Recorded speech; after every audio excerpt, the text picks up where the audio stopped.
Hello बच्चों, हम physico chemical properties की बात कर रहे थे। ठीक है, तो फिजिको केमिकल प्रॉपर्टीज में हमने आयोनाइजेशन पढ़ लिया, हाइड्रोजन बॉन्डिंग पढ़ लिया, सॉल्युबिलिटी पढ़ लिया और पीके ए वैल्यू पढ़ लिया। पीके वैल्यू या फिर हम क्या बोल सकते हैं, पार्टीशन कोफिशिएंट पढ़ चुके हैं। ठीक है ना, तो हम 4 चीजें पढ़ चुके हैं। नेक्स्ट प्रॉपर्टी जो हम पढ़ेंगे वो है कॉम्प्लेक्सेशन।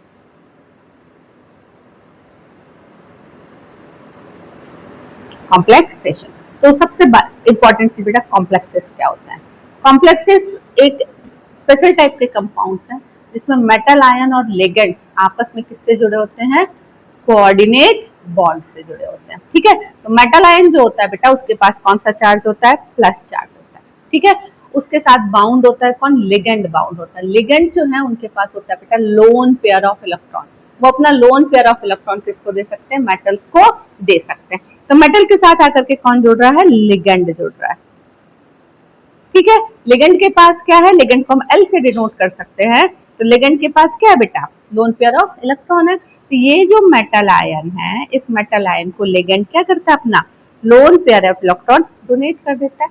तो जब ये लोन पेयर ऑफ इलेक्ट्रॉन दे रहा है, तो ये जो स्पेशल टाइप का बॉन्ड बना जिसमें ये अपने 2 इलेक्ट्रॉन किसको दे रहा है, पॉजिटिवली चार्ज्ड मेटल आयन को दे रहा है, इस बॉन्ड को हम क्या बोलते हैं, कोऑर्डिनेट बॉन्ड कहते हैं।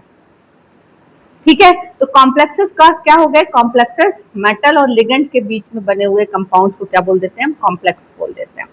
ठीक है, तो कॉम्प्लेक्सेशन, अब यदि हम इसकी प्रॉपर एक डेफिनेशन लिखते हैं तो क्या हो जाएगा, metal complexes are the compounds formed when a metal ion combines with one or more molecules ions called ligands through the coordinate covalent bond.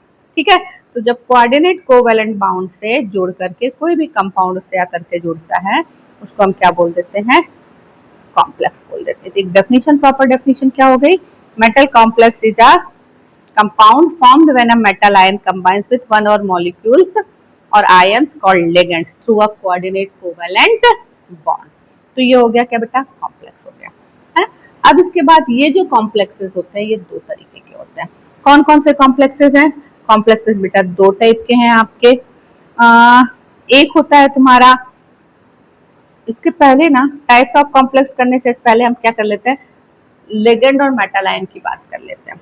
ठीक है, हम इसकी किसकी बात कर लेते हैं, लिगेंड और मेटल आयन की बात कर लेते हैं। तो इसको ना प्रॉपरली नोट कर लेते हैं।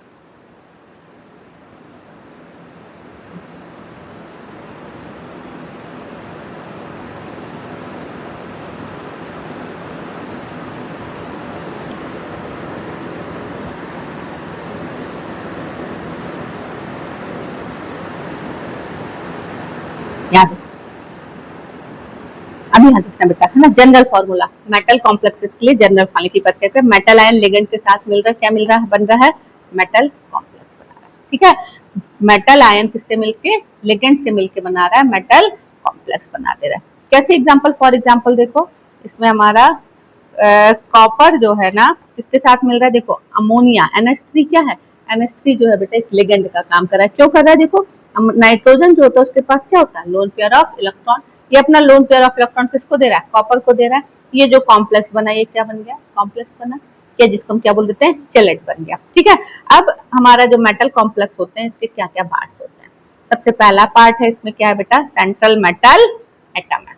ठीक है, सेंट्रल मेटल एटम है, ये जनरली क्या होता है, पॉजिटिवली चार्ज होता है। ठीक है, जैसे कि Fe+2, कॉपर+2, zinc, Zn+2, cobalt, magnesium, जितने भी हैवी मेटल्स होती है ना बेटा, वो सब क्या है, लोन पेयर ऑफ इलेक्ट्रॉन को एक्सेप्ट करती हैं और पॉजिटिवली चार्ज होती है। इसके बाद आती है बारी लिगेंड्स की। लिगेंड्स क्या होते हैं, लिगेंड्स ऐसे मॉलिक्यूल्स होते हैं जो क्या कर सकते हैं, लोन पेयर ऑफ इलेक्ट्रॉन को डोनेट कर सकते हैं। ठीक है, अब लोन पेयर ऑफ इसमें आ जाते हैं। अब ये 2 तरीके के, कौन कौन से, मोनोडेंटेट और पॉलीडेंटेट।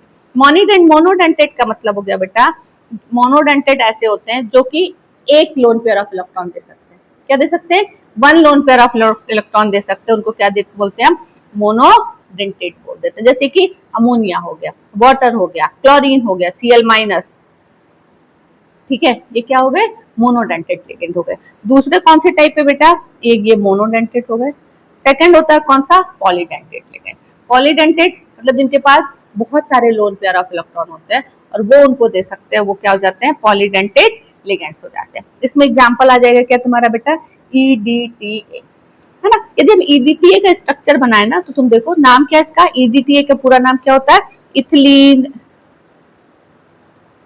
डायमीन टेट्राएसीटेट। ठीक है, देखो EDTA, E for ethylene, D for diamine, tetra acetate, ये क्या हो गया, ethylene diamine tetra acetate. Structure देखोगे EDTA का ना, EDTA का स्ट्रक्चर बेटा ये होता है, देखो इथिलीन तो क्या हो गया, 2 कार्बन हो गया, है ना। इथिलीन हो गया तो इसके पास क्या हो जाएंगे बेटा, 2 कार्बन हो जाएंगे। ठीक, ये 2 कार्बन हो गए। फिर उसके बाद क्या बोला, डायमीन, डायमीन है तो 2 नाइट्रोजन हो गए। फिर क्या बोला, टेट्रा एसीटेट, तो 3 क्या हो जाएंगे, एसीटेट ग्रुप हो जाएंगे। जगह कम पड़ रही है, कहीं और बना देती हूँ, ठीक है ना, मैं नीचे बना के दिखाती हूँ आपको इथिलीन डायमीन EDTA का स्ट्रक्चर है। तो EDTA का स्ट्रक्चर लास्ट में बनाते हैं, EDTA, ठीक है। इसका स्ट्रक्चर देखो, इथिलीन 2 कार्बन, डाई, क्या है यार ये,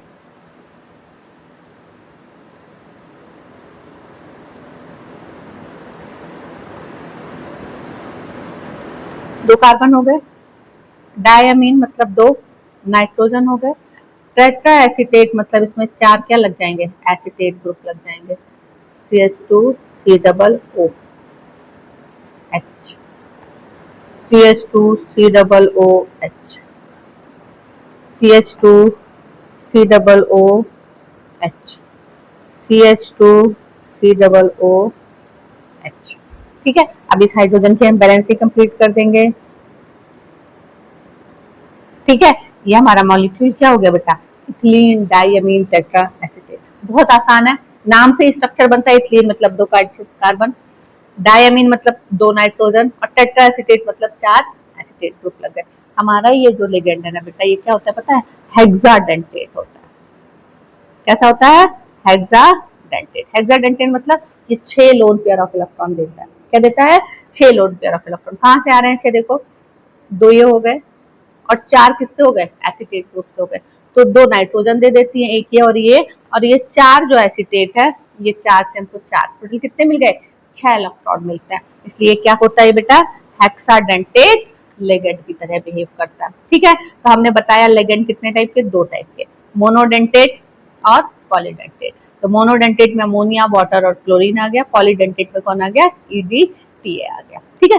अब इसके बाद types of metal complexes. Metal complex 2 तरीके के हैं, सिंपल मेटल कॉम्प्लेक्स जिसमें मेटल के साथ मोनोडेंटेट लिगेंड जुड़ा है, ठीक है। मेटल के साथ कौन जुड़ गया, लिगेंड, लेकिन कौन सा वाला लिगेंड, मोनोडेंटेट, जो सिर्फ 1 इलेक्ट्रॉन है, जिसके पास 1 लोन पेयर ऑफ इलेक्ट्रॉन है, वो दे दे रहा है मेटल को, वो कौन सा हो गया, सिंपल कॉम्प्लेक्स, ठीक है। दूसरा होता है बेटा जिसको हम बोलते हैं चेलेट। चेलेट्स जनरली जिसका फॉर्मेशन कौन करता है, EDTA, पॉलीडेंटेट लिगेंड करते हैं, ठीक है ना। इसमें क्या होता है कि EDTA का देखो हमने स्ट्रक्चर इसमें बताया। अब इसमें क्या है ना, देखो 6 लोन पेयर ऑफ इलेक्ट्रॉन दे सकता है। अब मान लो कोबाल्ट आ गया, ठीक है, या आयरन आ गया, है ना। तो इसको ना ये 6 के 6 ये भी इलेक्ट्रॉन देगा, ये नाइट्रोजन भी इलेक्ट्रॉन देगा, ये नाइट्रोजन भी देगा, ये वाला O भी देगा, ये वाला O भी देगा, ये O भी देगा और ये O भी देगा। तो जब ऐसे इलेक्ट्रॉन सारे O दे रहे हैं, ऑक्सीजन सारे लिगेंड्स दे रहे हैं, सारे लोन पेयर ऑफ इलेक्ट्रॉन इसके पास है, तो क्या बोलता है, कि रिंग स्ट्रक्चर बन जाता है। तो जब रिंग स्ट्रक्चर का फॉर्मेशन होता है तो कब होगा, जब मेटल किसके साथ जुड़ेगा, पॉलीडेंटेट लिगेंड के साथ, ठीक है ना। जब पॉलीडेंटेट लिगेंड के साथ मेटल आयन जुड़ता है तो एक साइक्लिक या रिंग स्ट्रक्चर का फॉर्मेशन होता है। उसी रिंग स्ट्रक्चर को हम क्या बोल देते हैं, चेलेट्स बोल देते हैं, ठीक है ना। तो चेलेट्स जनरली देखो कैल्शियम के साथ EDTA बना रहा है और आयरन के साथ EDTA किसका फॉर्मेशन कर रहा है, चेलेट का फॉर्मेशन कर रहा है, ठीक है। अब इसके बाद नेक्स्ट आता है, अब ये जो कॉम्प्लेक्स है या कॉम्प्लेक्सेशन की जो प्रोसेस हो रही है, ये ड्रग के एब्जॉर्प्शन को कैसे अफेक्ट करती है, ठीक है। तो यहाँ 2 चीजें बेटा, 2 चीजें कैसे है कि ये जो प्रोसेस है ना एब्जॉर्प्शन की, उसको चिलेट फॉर्मेशन होने से एब्जॉर्प्शन की प्रोसेस स्लो हो जाती है या एब्जॉर्प्शन नहीं होता है ड्रग का, ठीक है। और दूसरी बात, कई बार चिलेट्स फॉर्मेशन हम किस केस में करते हैं, पॉइजनिंग के केस में करते हैं। तो हम यहाँ पर मेटल कॉम्प्लेक्सेशन का क्या कर लेंगे, बायोलॉजिकल इंपॉर्टेंस की बात करेंगे, ठीक है ना। तो biological importance of metal complexes.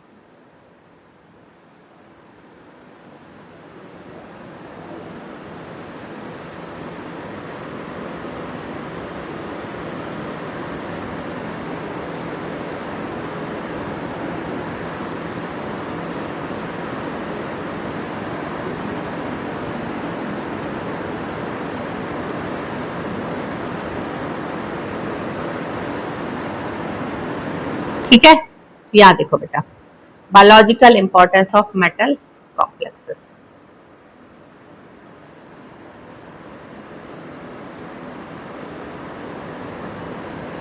ठीक है, अब यहाँ पर देखो क्या हो रहा है, यहाँ पर ये हो रहा है कि हमारे जो मेटल कॉम्प्लेक्स बनते हैं तो क्या क्या इंपॉर्टेंस हमारी बॉडी में, कहाँ कौन कौन सी चीजें कॉम्प्लेक्स के फॉर्म में। सबसे पहला हीमोग्लोबिन। हीमोग्लोबिन क्या है, चेलेट है, पोरफायरिन रिंग होती है हीमोग्लोबिन में। प्लांट्स में क्लोरोफिल जो है वो भी कॉम्प्लेक्स है। विटामिन B12, विटामिन B12 क्या बोलते हैं उसका और नाम क्या है, साइनोकोबालामीन, ये भी क्या है, कॉम्प्लेक्स है। ठीक, तो ये क्या हो गई, ये सारे क्या है, कॉम्प्लेक्सेस है जो हमारी बॉडी में है। ठीक है, इसके बाद नेक्स्ट एक और, अभी इलेक्ट्रॉन ट्रांसपोर्ट चेन आपने बायोकेमिस्ट्री में पढ़ी होगी, है ना। तो उसमें साइटोक्रोम एंजाइम्स होते हैं। ये साइटोक्रोम्स जो है या कॉम्प्लेक्सेस जो है वो भी क्या होते हैं, कॉम्प्लेक्स होते हैं, चिलेट्स होते हैं। ठीक है ना। अब फार्मास्यूटिकल इंपॉर्टेंस की बात करेंगे, है। तो फार्मास्यूटिकल इंपॉर्टेंस में क्या हो रहा है बेटा कि कई सारी ड्रग्स ऐसी होती है जो मेटल आयन के प्रेजेंस में उनका एब्जॉर्प्शन क्या हो जाता है, रुक जाता है, वो एब्जॉर्ब नहीं होती हैं। क्यों नहीं होती हैं, क्योंकि वो उसके साथ क्या बना लेती है, कॉम्प्लेक्स बना लेती है। इसका सबसे कॉमन एग्जांपल हमने आज तक डेट में देखा है, वो है क्या बेटा, टेट्रासाइक्लिन। टेट्रासाइक्लिन एक एंटीबायोटिक होती है, उसका एब्जॉर्प्शन ना कैल्शियम के प्रेजेंस में रुक जाता है। इसमें एक वर्ड रहता है, जब भी किसी को टेट्रासाइक्लिन दी जाती है तो उसको बोलते हैं इसको मिल्क के साथ नहीं लेना है, do not take with milk. ठीक है, क्यों नहीं लेना है मिल्क के साथ, इसलिए नहीं लेना है क्योंकि मिल्क में क्या होता है, कैल्शियम होता है। क्या होता है, कैल्शियम होता है। और हमारी जो टेट्रासाइक्लिन है ये कैल्शियम के साथ क्या बना लेती है, चेलेट बना लेती है। ठीक है ना। ये टेट्रासाइक्लिन कैल्शियम के साथ मिलकर किसका फॉर्मेशन कर लेती है, चिलेट का फॉर्मेशन कर लेती है। और ये चिलेट जो बनता है ये लार्ज मॉलिक्यूल होता है, बड़ा मॉलिक्यूल होता है। और ये चिलेट जो बना ना, अब ये not absorb from intestinal wall, not absorb नहीं होता।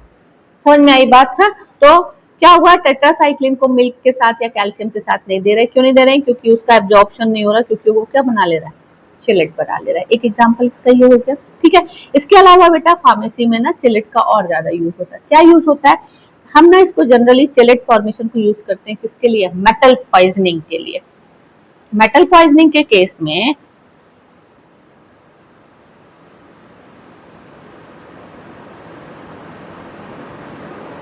ठीक है, कभी कभी क्या होता है, कुछ मेटल्स होती हैं जो पॉइजनस होती है, जैसे कि मर्क्यूरी।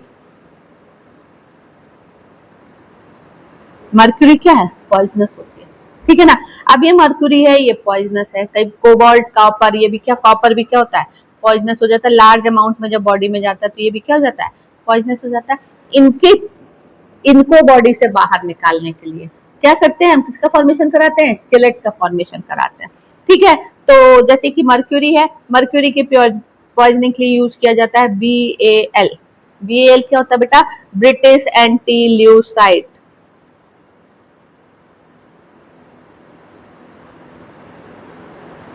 ठीक है, ये बाल जो है ये क्या करता है, मरकरी के साथ क्या करा लेता है, कॉम्प्लेक्स बना लेता है। ये दोनों मिलकर क्या बना लिया इन्होंने, ये कॉम्प्लेक्स बना लिया। तो यदि किसी ने ओरल रूट से मरकरी खा लिया तो हम, या बॉडी के अंदर पहुंच गया तो हम क्या देते हैं उसको, BAL दे देते हैं, है ना, ब्रिटिश एंटील्यूसाइड बाल दे देते हैं।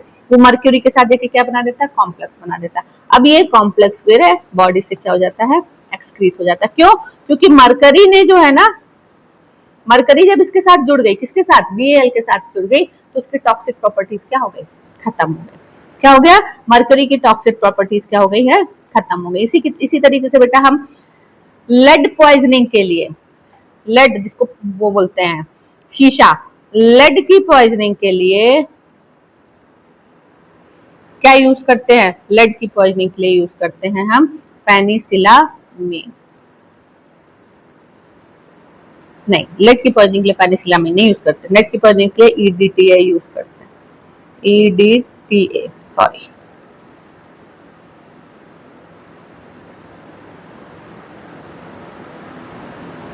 तो लेड पॉइजनिंग के लिए हम क्या यूज करते हैं बेटा? EDTA यूज करते हैं, ठीक है।